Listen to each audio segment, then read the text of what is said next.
Ever wished you could reach hundreds, even thousands, of customers with just one click?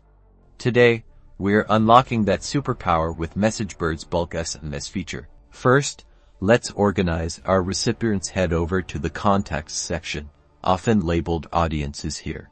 You can upload a CSV file of your contacts. Make sure your file includes a column for phone numbers, and optionally, columns for personalized information like name or location.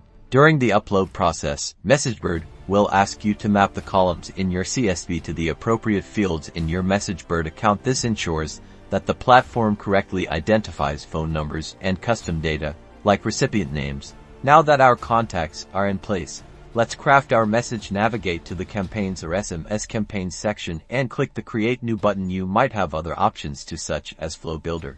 This is where the magic happens. Write your message and use merge tags like name or city to personalize each text. Messagebird will automatically replace these tags with the corresponding information from your uploaded contact list. Want to send your message later?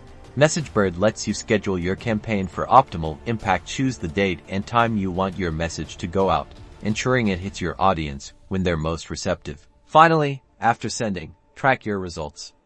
Messagebird provides detailed analytics on delivery rates, click-throughs, and more, helping you optimize your future campaigns for even better results. So that's it. You've now mastered the art of bulk SMS with Messagebird.